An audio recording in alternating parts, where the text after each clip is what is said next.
They were pumping almost nothing by comparison to what they could have been pumping and what could have taken place.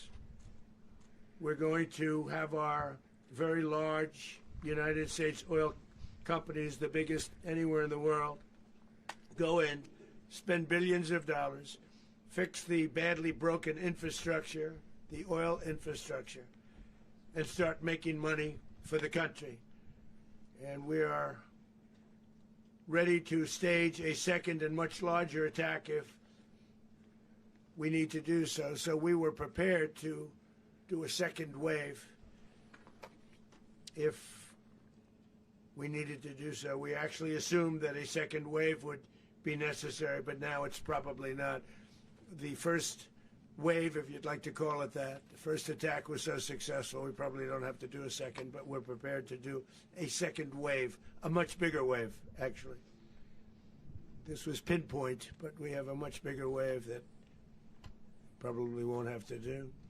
This partnership of Venezuela with the United States of America, a country that everybody wants to be involved with because of what we were able to do and accomplish, will make the people of Venezuela rich, independent, and safe.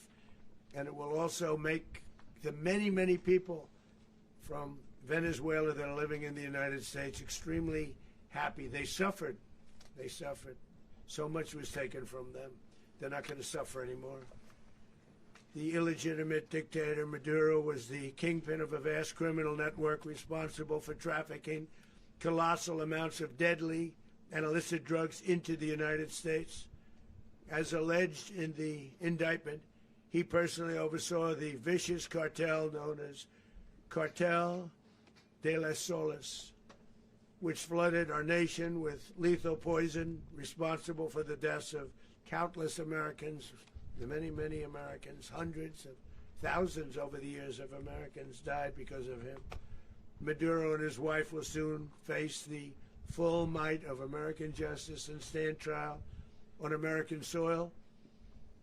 Right now they're on a ship. They'll be heading to ultimately New York, and then a decision will be made, I assume, between New York and Miami or Florida.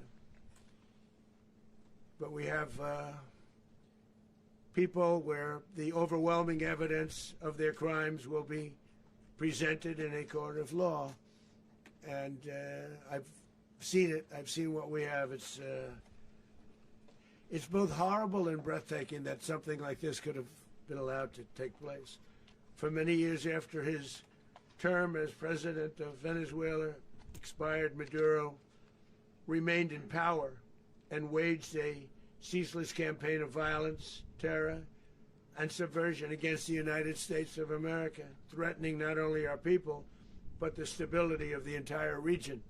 And you all saw it. In addition to trafficking gigantic amounts of illegal drugs that inflicted untold suffering and human destruction all over the country, all over in particular the United States, Maduro sent savage and murderous gangs, including the bloodthirsty prison gang Tren de Aragua, to terrorize American communities nationwide. And he did indeed. They were in Colorado. They took over apartment complexes. They cut the fingers off people if they call police. They were brutal, but they're not so brutal now. And I just have to congratulate our military, Pete and everybody, and our National Guard, because the job that they've done, whether it's in Washington, D.C., where we have a totally safe city, where it was one of the most unsafe cities anywhere in the world, frankly, and now we have no crime in Washington, D.C. We haven't had a killing. We had the terrorist attack a few weeks ago. A little bit of a different kind of a threat, but we haven't had a killing in a long period of time, 6, 7 months. We used to have two, on average, 2 a week in Washington, our capital. We don't have that anymore. The restaurants are opening. Everyone's happy. They're going, they're walking their daughters, they're walking their children, their wives. They walk to restaurants. Restaurants are opening all over Washington, D.C. So I want to thank the National Guard. I want to thank our military. And I want to thank law enforcement. It's been amazing. And they should do it with more cities. We're doing it, as you know, in doing it in Memphis, Tennessee right now, and crime is down. We've just sort of started a few weeks ago, but crime is down now 77%. And the governor of Louisiana called, great person, and he wanted us to help him, as you know, in a certain very nice part of Louisiana, and we have done that. It was a rough section, and we have crime down. I understand it's down to almost nothing already after 2.5 weeks. New Orleans, it's down to almost nothing, and we've only been there for 2.5 weeks. Can't imagine why governors wouldn't want us to help. We also helped, as you know, in Chicago, and crime went down a little bit there. We did a very small help because we had no working ability with the governor. The governor was a disaster, and the mayor was a disaster. But it knocked down crime. But we're pulling out of there when they need us. We'll know. You'll know. You'll be writing about it. And likewise, Los Angeles, where we saved Los Angeles early on, where the head of the police department made a statement that if the federal government didn't come in, we would have lost Los Angeles. That's long after the fires. That's when they had the riots in Los Angeles. We did a great job. Got no credit for it whatsoever, but that's okay. It doesn't matter. We don't need the credit. But we'll be pulling out when they need us. They'll call, or we'll go back if we have to. We'll go back. But we did a great job in various cities. But the place that we're very proud of is Washington, D.C., because it's our nation's capital. We took it from being a crime-ridden mess to being one of the safest cities in the country. But the gangs that they sent raped, tortured, and murdered American women and children. They were in all of the cities I mentioned, Trende, Aragua. And they were sent by Maduro to terrorize our people, and now Maduro will never again be able to threaten an American citizen or anybody from Venezuela. There will no longer be threats. For years I've highlighted the stories of those innocent Americans whose lives were so heartlessly robbed by this Venezuelan terrorist organization. Really one of the worst. One of the worst, they say the worst. Americans like 12-year-old Jocelyn Nungary from Houston. Beautiful Jocelyn Nungary, what happened to her? They, as you know, they kidnapped, assaulted, and murdered by Trende, Aragua animals. They murdered Jocelyn and left her dead under the bridge. There was a bridge that will never be the same to so many people after seeing what happened. As I've said many times, the Maduro regime emptied out their prisons, sent their worst and most violent monsters into the United States to steal American lives. And they came from mental institutions and insane asylums. They came from prisons and jails. The reason I say both, they sound similar. Actually, prisons a little bit more hostile, a little bit tougher. A mental institution isn't as tough as an insane asylum, but we got them both. They sent from their mental institutions. They sent from their jails, prisons. They were drug dealers. They were drug kingpins. They sent everybody bad into the United States, but no longer. And we have now a border where nobody gets through. In addition, Venezuela unilaterally seized and sold American oil, American assets, and American platforms, costing us billions and billions of dollars. They did this a while ago, but we never had a president that did anything about it. They took all of our property. It was our property. We built it. And we never had a president that decided to do anything about it. Instead, they fought wars that were 10,000 miles away. We built Venezuela oil industry with American talent, drive, and skill, and the socialist regime stole it from us during those previous administrations, and they stole it through force. This constituted one of the largest thefts of American property in the history of our country. Considered the largest theft of property in the history of our country. Massive oil infrastructure was taken like we were babies, and we didn't do anything about it. I would have done something about it. America will never allow foreign powers to rob our people or drive us back into and out of our own hemisphere. That's what they did. Furthermore, under the now deposed dictator Maduro, Venezuela was increasingly hosting foreign adversaries in our region and acquiring menacing offensive weapons that could threaten U.S. interests and lives. And they used those weapons last night. Potentially in league with the cartels operating along our border. All of these actions were in gross violation of the core principles of American foreign policy, dating back more than 2 centuries. And not anymore. All the way back, it dated to the Monroe Doctrines. And the Monroe Doctrine is a big deal. But we've superseded it by a lot, by a real lot. They now call it the Monroe Document. I don't know. It's Monroe Doctrine. We sort of forgot about it. It was very important, but we forgot about it. We don't forget about it anymore. Under our new national security strategy, American dominance in the Western Hemisphere will never be questioned again.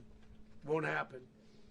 So just in concluding, for decades, other administrations have neglected or even contributed to these growing security threats in the Western Hemisphere. Under the Trump administration, we are reasserting American power in a very powerful way in our home region. And our home region is very different than it was just a short while ago. The future will be, and we did this in my first term. We had great dominance in my first term, and we have far greater dominance right now. Everyone's coming back to us.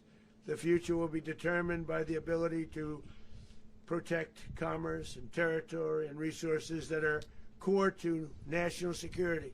These are core to our national security.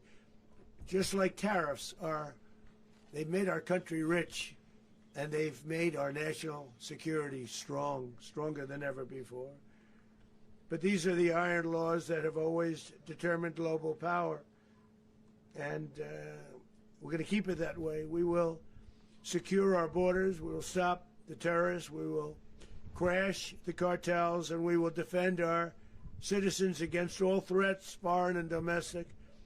Other presidents may have lacked the courage or whatever to defend America, but I will never allow terrorists and criminals to operate with impunity against the United States. This extremely successful operation should serve as warning to anyone who would threaten American sovereignty or endanger American lives. Very importantly, the embargo on all Venezuelan oil remains in full effect. The American Armada remains poised in position, and the United States retains all military options until United States demands have been fully met and fully satisfied. All political and military figures in Venezuela should understand what happened to Maduro can happen to them, and it will happen to them if they aren't just fair even to their people. The dictator and terrorist, Maduro, is finally gone in Venezuela. People are free. They're free again. It's been a long time for them, but they're free. America is a safer nation this morning. It's a prouder nation this morning because it didn't allow this horrible person and this country that was doing very bad things to us. It didn't allow it to happen.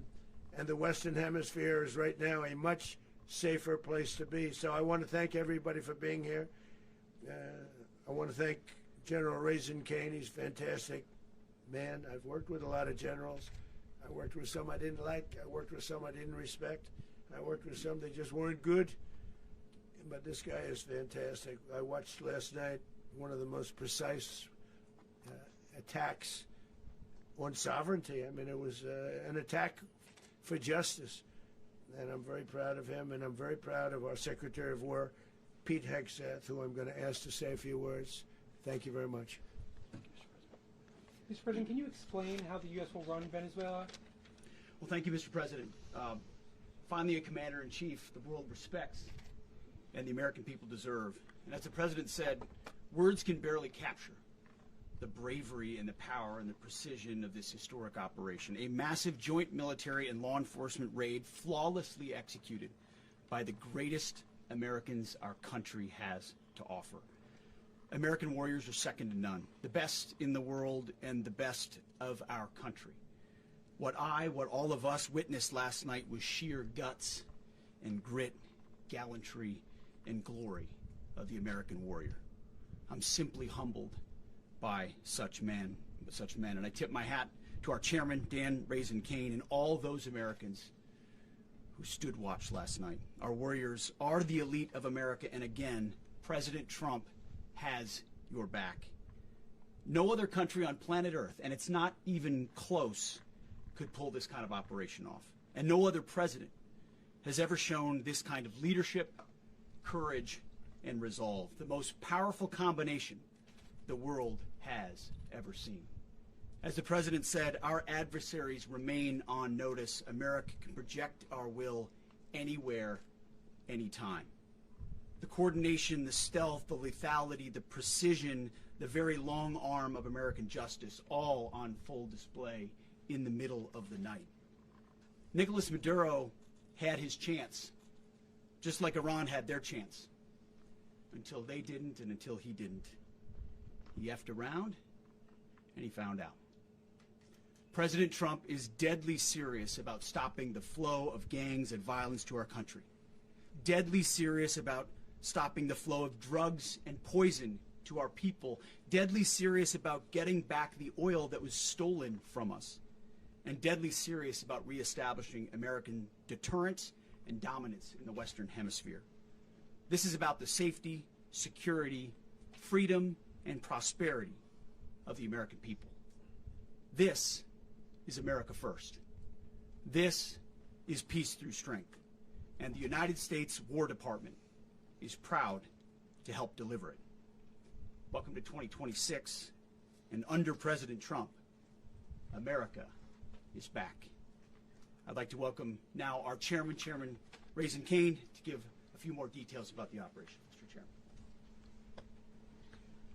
Thank you, Mr. Secretary. Thank you, Mr. President, and good morning.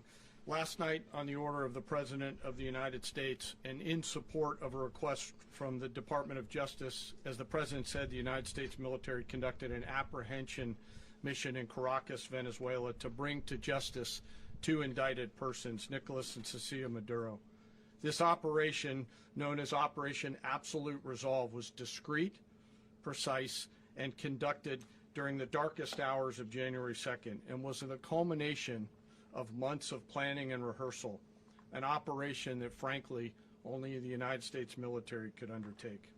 What I'd like to do this morning is talk to you through some of the preparation and the details without compromising any of our tactics, techniques, and procedures. There is always a chance that we'll be tasked to do this type of mission again. Our interagency work began months ago and built on decades of experience of integrating complex air, ground, space, and maritime operations. While the past 2 decades have honed the skills of our special operations forces, this particular mission required every component of our joint force, with soldiers, sailors, airmen, Marines, and Guardians working in unison with our intelligence agency partners and law enforcement teammates in an unprecedented operation.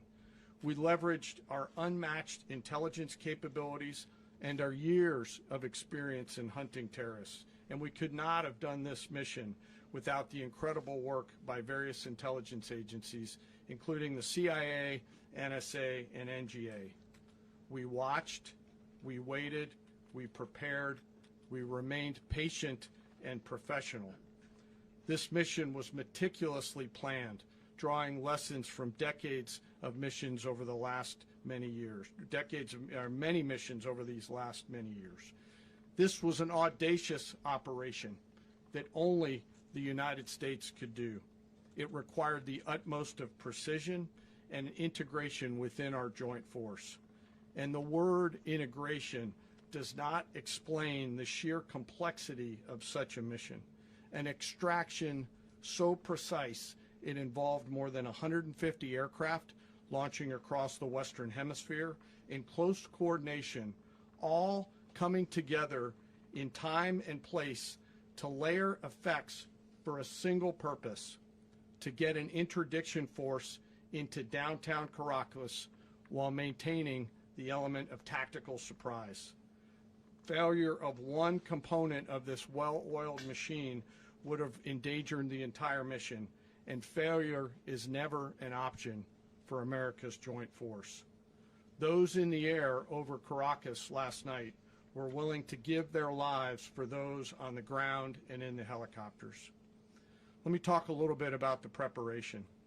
After months of work by our intelligence teammates to find Maduro and understand how he moved, where he lived, where he traveled, what he ate, what he wore, what were his pets, in early December, our force was set pending a series of aligned events.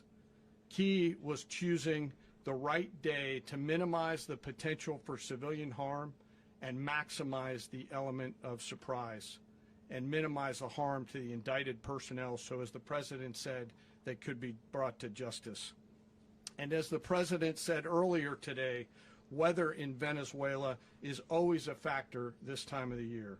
And over the weeks through Christmas and New Year's, the men and women of the United States military sat ready, patiently waiting for the right triggers to be met and the President to order us into action.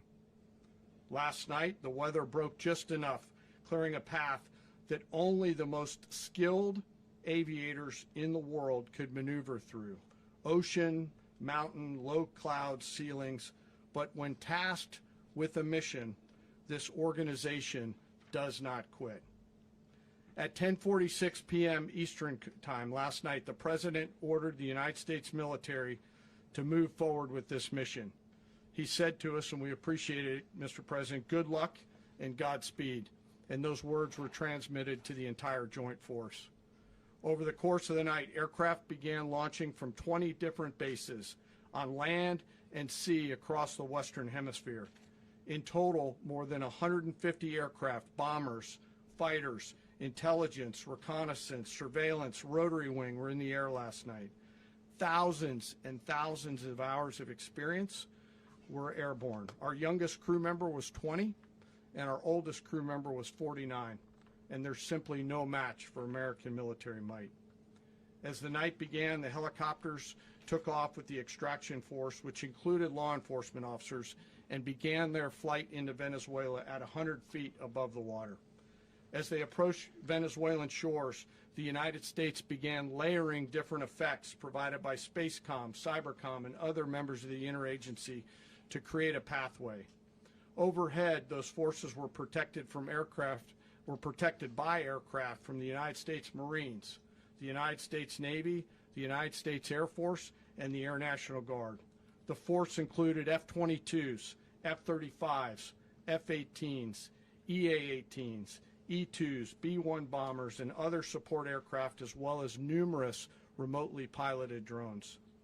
As the force began to approach Caracas, the Joint Air Component began dismantling and disabling the air defense systems in Venezuela, employing weapons to ensure the safe passage of the helicopters into the target area. The goal of our air component is, was, and always will be to protect the helicopters and the ground force and get them to the target and get them home. As the force crossed the last point of high terrain where they'd been hiding in the clutter, we assessed that we had maintained totally the element of surprise. As the helicopter force ingressed towards the objective at low level, we arrived at Maduro's compound at 1:01 a.m. Eastern Standard Time, or 2:01 a.m. Caracas local time, and the apprehension force descended into Maduro's compound and moved with speed, precision, and discipline towards their objective, and isolated the area to ensure the safety and security of the ground force while apprehending the indicted persons. On arrival into the target area, the helicopters came under fire, and they replied with that fire with overwhelming force in self-defense. One of our aircraft was hit but remained flyable, and as the President said earlier today, all of our aircraft came home, and that aircraft remained flyable during the rest of the mission. As the operation unfolded at the compound, our air and ground intelligence teams provided real-time updates to the ground force, ensuring those forces could safely navigate the complex environment without unnecessary risk. The force remained protected by overhead tactical aviation. Maduro and his wife, both indicted, gave up and were taken into custody by the Department of Justice, assisted by our incredible U.S. military with professionalism and precision, with no loss of U.S. life. After securing the indicted persons, the force began to prep for departure. Helicopters were called in to exfiltrate the extraction force, while fighter aircraft and remotely piloted aircraft provided overhead coverage and suppressive fire. There were multiple self-defense engagements as the force began to withdraw out of Venezuela. The force successfully exfiltrated and returned to their afloat launch bases, and the force was over the water at 3:29 a.m. Eastern Standard Time with indicted persons on board. And both Maduro and his wife were embarked aboard the USS Iwo Jima. In closing, what we've witnessed today is a powerful demonstration of America's joint force. We think, we develop, we train, we rehearse, we debrief, we rehearse again and again, not to get it right, but to ensure that we cannot get it wrong. Our jobs are to integrate combat power so when the order comes, we can deliver overwhelming force at the time and the place of our choosing against any foe anywhere in the world. I am immensely proud today of our joint force and filled with gratitude to represent them here today. There is simply no mission too difficult for these incredible professionals and the families that stand by them and support them. As we stand here this morning, our forces remain in the region at a high state of readiness, prepared to project power, defend themselves, and our interests in the region. This operation is a testament to the dedication and unwavering commitment to justice and our resolve to hold accountable those who threaten peace and stability. In closing, I want to express my heartfelt gratitude to the brave men and women who executed this mission. Their courage and tireless commitment to our nation are what makes us strong. Thank you, Mr. Secretary, and thank you, Mr. President. Thank you very much. Well, I don't have much to add to what you've heard now, other than the following points. Nicolás Maduro was indicted in 2020 in the United States. He is not the legitimate president of Venezuela. That's not just us saying it. The first Trump administration, the Biden administration, the second Trump administration, none of those three recognized him. He's not recognized by the European Union and multiple countries around the world. He is a fugitive of American justice with a $50 million reward, which I guess we saved $50 million. And We should make sure. yeah, exactly. But Don't let anybody claim it. Nobody deserves it but us. But I want to be clear about one thing. Nicolás Maduro had multiple opportunities to avoid this. He was provided multiple very, very, very generous offers and chose instead to act like a wild man, chose instead to play around. And the result is what we saw tonight. The other message here is the following. You have a guy, like many people around the world, they like to play games. You have a guy who decides he's going to invite Iran into his country, is going to, do the confiscation of American oil companies, is going to flood our country with gang members, is going to take Americans prisoner and try to hold them for hostage and trade them like he was able to do with the Biden administration. Basically likes to play games all this time and thinks nothing's going to happen. And I hope what people now understand is that we have a president. The 47th president of the United States is not a game player. When he tells you that he's going to do something, when he tells you he's going to address a problem, he means it. He actions it. I can tell you, I've watched this process now for 14, 15 years, been around it. Everybody talks. I'm going to do this. I'm going to do that. When I get there, we're going to do this. We're going to take. This is a president of action. Like, I don't understand yet how they haven't figured this out. And now, if you don't know, now you know. Because this is the way it's going to play out. And I think people need to understand that this is not a president that just talks and does letters and press conferences. And, if he says he's serious about something, he means it. And this is something that was a direct threat to the national interest of the United States. And the president addressed it. There's a president of peace, by the way. I told you what I just said earlier. This guy had multiple opportunities to find his way somewhere else and figure out another. He could have been living somewhere else right now very happy, but instead he wanted to play big boy. And so now, you know, he's got other sets of problems on his hands. And but I think the message here should be for the world. Look, the president doesn't go out looking for people to pick fights with. He's not generally wants to get along with everybody. We'll talk and meet with anybody, but don't play games. Don't play games with this president's in office, because it's not going to turn out well. And so I hope that I guess that lesson was learned last night, and we hope it'll be instructive moving forward. Is that a message for Cuba? Mr. President. Mr. President. Mr. President. You said that the U.S. is going to run Venezuela, so who's in power right now? Well, we're going to be running it with a group, and we're going to make sure it's run properly. We're going to rebuild the oil infrastructure, which will cost billions of dollars. It'll be paid for by the oil companies directly. They will be reimbursed for what they're doing, but it's going to be paid. And we're going to get the oil flowing the way it should be. As you know, it was just a minor flow. It was actually a minor flow for what they have. But we're going to run it properly, and we're going to make sure the people of Venezuela are taken care of. We're going to make sure the people that were forced out of Venezuela by this thug are also taken care of. Mr. President. Does the U.S. running the country mean that U.S. troops will be on the ground? How will that work? Well, you know, they always say boots on the ground. Oh, so we're not afraid of boots on the ground if we have to have. We had boots on the ground last night at a very high level, actually. We're not afraid of it. We don't mind saying it. But we're going to make sure that that country is run properly. We're not doing this in vain. This is a very dangerous attack. This is an attack that could have gone very, very badly. Could have gone very badly. We could have lost a lot of people last night. We could have lost a lot of dignity. We could have lost a lot of equipment. The equipment is less important, but we could have lost a lot. And we're going to make sure that this is proper. We're there now. We're ready to go again if we have to. We're going to run the country right. It's going to be run very judiciously, very fairly. It's going to make a lot of money. We're going to give money to the people. We're going to reimburse people that were taken advantage of. We're going to take care of everybody. It's very important. We couldn't let them get away with it. You know, they stole our oil. We built that whole industry there, and they just took it over like we were nothing. And we had a president that decided not to do anything about it. So we did something about it. We're late, but we did something about it. Yeah, please. Mr. President, can you explain the exact mechanism by which you're going to run the country? Are you going to designate a U.S. official to coordinate? Yes, it's all being done right now. We're designating people. We're talking to people. We're designating various people, and we're going to let you know who those people are. Mr. President. What's the group you mentioned that would run Venezuela? Well, it's largely going to be, for a period of time, the people that are standing right behind me.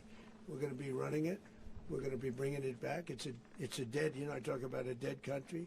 A year and a half ago, we were a dead country. Now we're the hottest country anywhere in the world. We're a country doing better than any country anywhere in the world.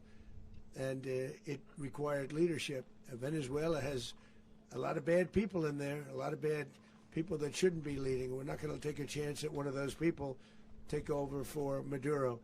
So you can look at, and others, we have fantastic people, including people in the military. So we're going to have a group of people running it until such time as it can be put back on track, make a lot of money for the people, and give people a great way of life, and also reimbursement for people in our country that were forced out of Venezuela. Mr. President. Rubio would be. You said earlier today that you weren't going to back Machado to come back and be the opposition leader in your Fox and Friends interview. And then you also mentioned the vice president of Venezuela. Are you going to work with the vice president of Venezuela, or how do you foresee the relationship Well, going? I understand she was just sworn in, but she was, as you know, picked by Maduro.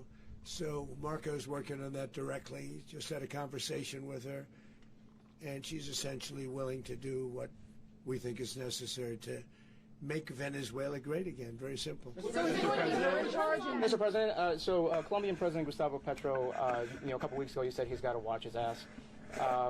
And today he said he's not concerned about anything happening to him in the aftermath of this operation. So just what your message is about that. Well, he has cocaine mills. He has factories where he makes cocaine. And, yeah, I think I stick by my first statement. He's making cocaine. They're sending it into the United States. So Mr. President, he does have to watch his Mr. hands. Mr. President, did you notify any members of Congress in advance? Marco, do you want to talk about that? Because you were involved in it. Sure. We call members of Congress immediately after. This was not the kind of mission that you can do congressional notification on. It was a trigger-based mission in which conditions had to be met night after night. We watched and monitored that for a number of days. So it's just simply not the kind of mission you can call people and say, hey, we may do this at some point in the next 15 days. But it's largely a law enforcement function. Remember, at the end of the day, at its core, this was an arrest of 2 indicted fugitives of American justice, and the Department of War supported the Department of Justice in that job. Now, there are broader policy implications here, but it's just not the kind of mission that you can pre-notify because it endangers the mission. Mr. President, If I can add one thing to that, Congress has a tendency to leak. This would not be good.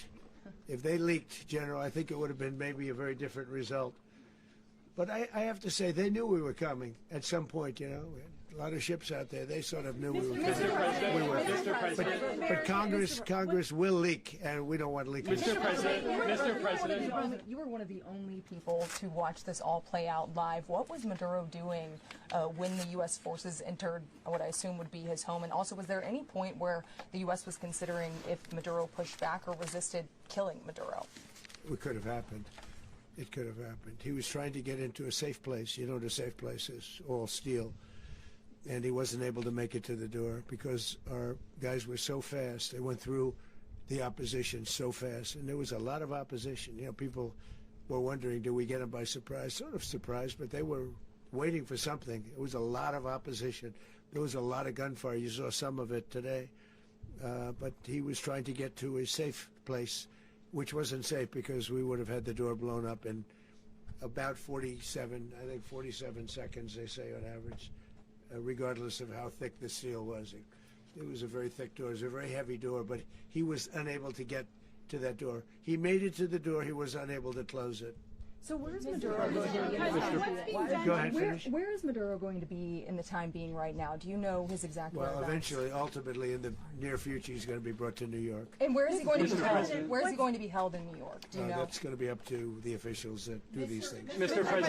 President, the U.S. has something of a mixed track record of ousting dictators without necessarily a plan for what comes afterwards. Did that weigh on your decision Well, that's making? why we had different presidents, but with me, that's not true. With me, we've had a perfect track record of winning. We win a lot, and we win. If you look at Soleimani, you look at al-Baghdadi, you look at the Midnight Hammer. Midnight Hammer was incredible. Right now, you wouldn't have peace in the Middle East. We have essentially peace in the Middle East because of that. If we weren't successful with Midnight Hammer, you wouldn't have peace in the Middle East. So, with me, you've had a lot of victory. You've had only victories. You've had no losses. Yeah. Mr. President, can you? How long do you expect the U.S. to run Venezuela, and how soon do you want the Venezuelan people to hold elections? So I'd like to do it quickly, but it takes a period of time. You know, we're rebuilding. We have to rebuild their whole infrastructure. The infrastructure is rotted. It's actually very dangerous. It's blow-up territory. Oil is very dangerous. It's a very dangerous thing to take out of the ground. It can kill a lot of people. It has killed a lot of people doing just that. The infrastructure is old. It's rotted.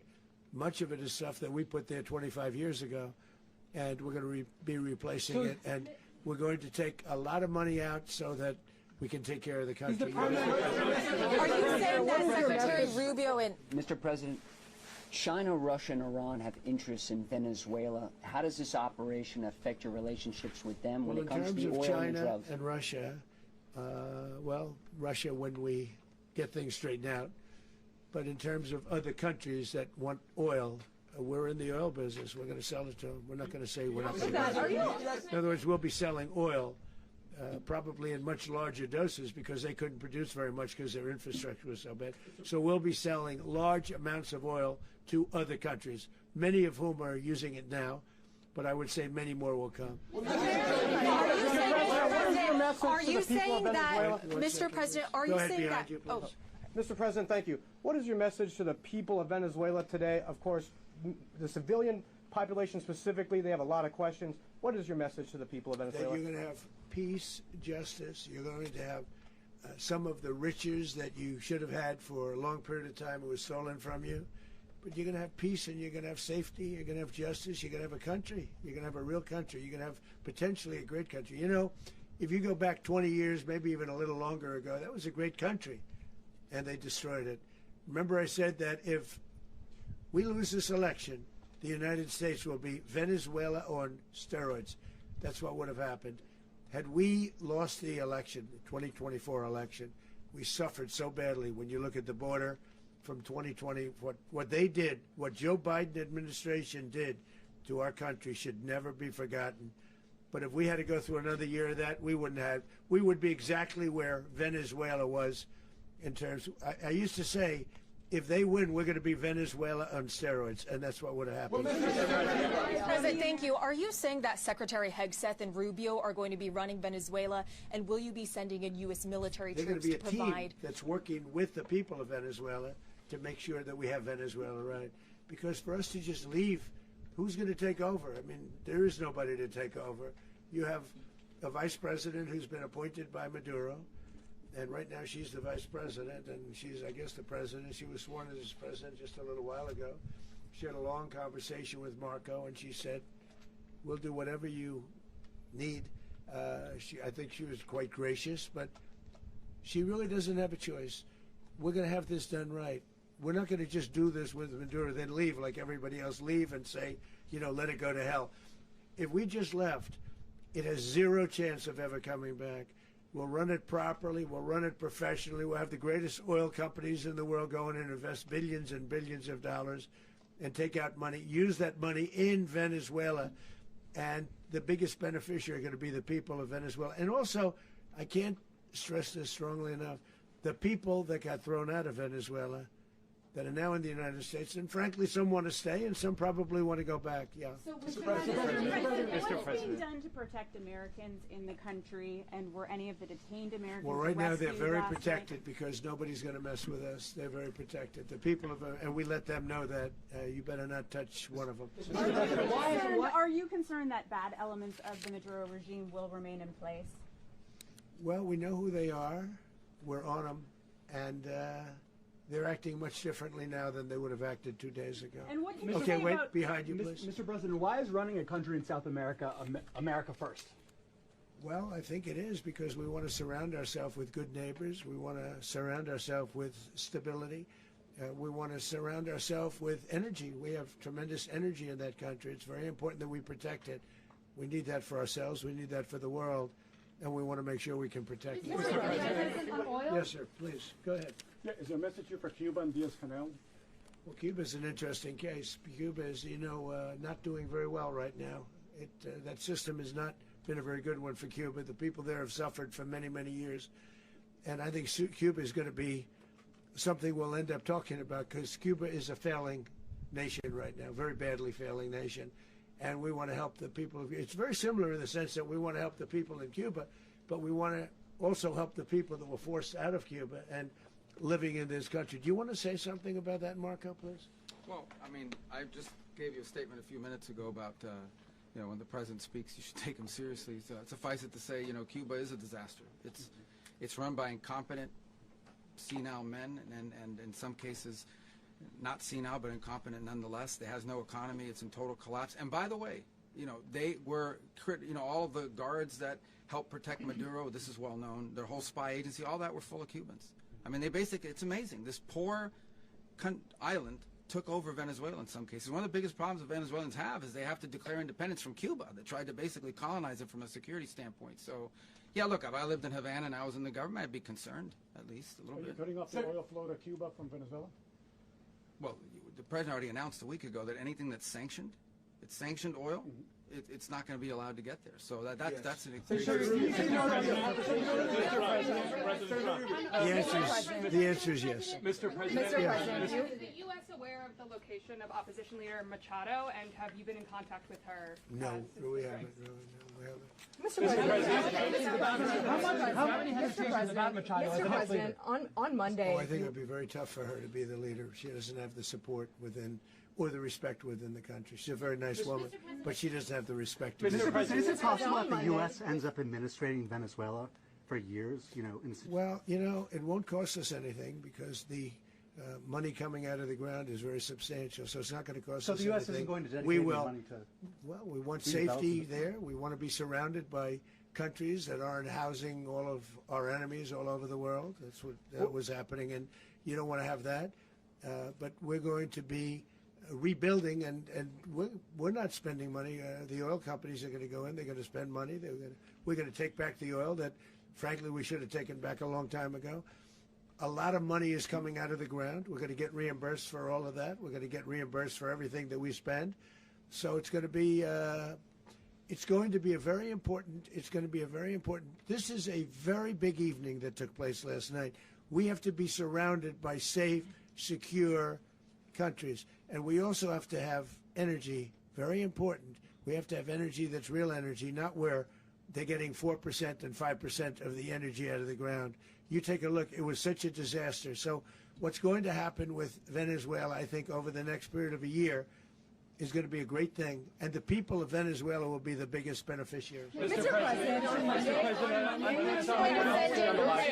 military. Mr. President, thank you. What did you last speak to Maduro about when you spoke? And is the Well, US I don't want to at get war into with the Venezuela? conversations, but I did have conversations with him, and I said, you got to surrender. And I actually thought he was pretty close to doing so, but now he wished he did, yeah. Mr. President, can you explain, you said that Maduro is responsible for drug trafficking. You recently pardoned the former president of Honduras who was convicted on many drug trafficking. Can you explain how these two situations are different? Well, and would you ever pardon Maduro? I endorsed, as you know, the winning president, the man who won in Honduras. I endorsed the man who won in Chile. I endorsed the man who won in Argentina. And we are doing very well with that whole group. What the man that I pardoned was, if you could equate it to us, he was treated like the Biden administration treated a man named Trump. That didn't work out too well for them. This was a man who was persecuted very unfairly. He was the head of the country.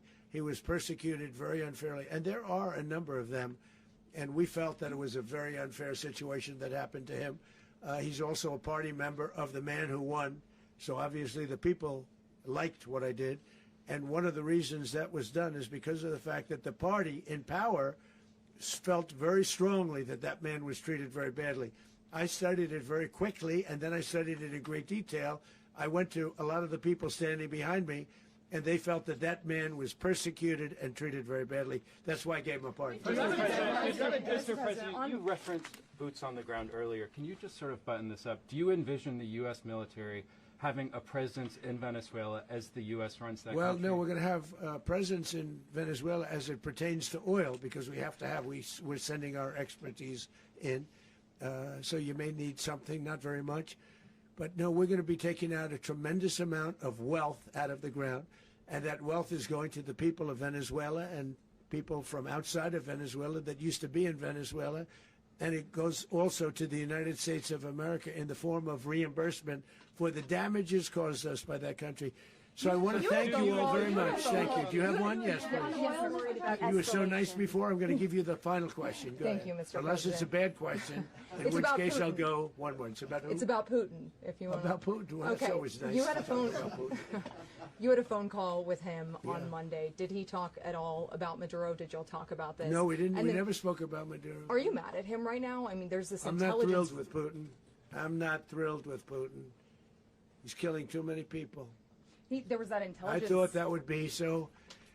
I settled 8 1/4 war. You know what the 1/4 was? Thailand and Cambodia. I did it again. They broke out, and I did it in about 5 hours, and I settled it. I'm giving myself 1/4, so I'm up to now 8 1/4. In other words, I settled the war, but then they broke out. They had a pretty bad breakout over the last 4 days. I got them to go back to peace. So I only give 1/4. I thought the easiest one would be, one of the easier ones would be Russia, Ukraine. It's not. And they both have done some pretty bad things. And look, that's Biden's war. That's not my war. But I want to stop the lives. Did you see where last month, 30,000, it was 27,000 the month before. 30,000, mostly soldiers, were killed this last month. 30,000. I want to stop that. You know, I got NATO to pay 5% instead of the 2% that they weren't paying. They weren't paying 2, now they pay 5. And we send them a lot of munitions, we send them a lot of things, missiles and various other things, a lot. And they pay. The United States is not losing money. We're probably making money on that. It's the last thing I care about. I just want to stop all those people. We're losing 25, 30,000 human beings that come from 2 places that are very far away.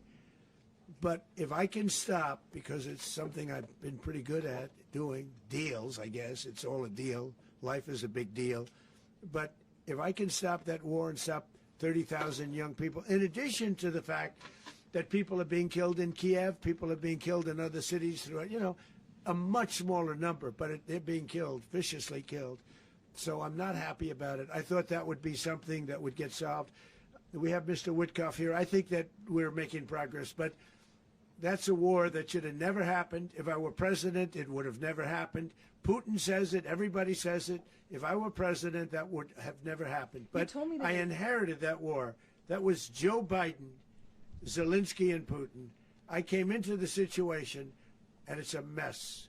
And I will say this. I watched an operation last night that was so precise, that was so brilliant. I mean, it was incredible. If we had our people, like this general, and our people involved, that war would not have gone on very long, that I can tell you. You told me that war, to use an old term, that war has become a bloodbath. And we want it to get stopped. Thank you very much. Are you concerned a rogue Venezuelan general can take over the country? Can you talk about your conversation with the Vice President?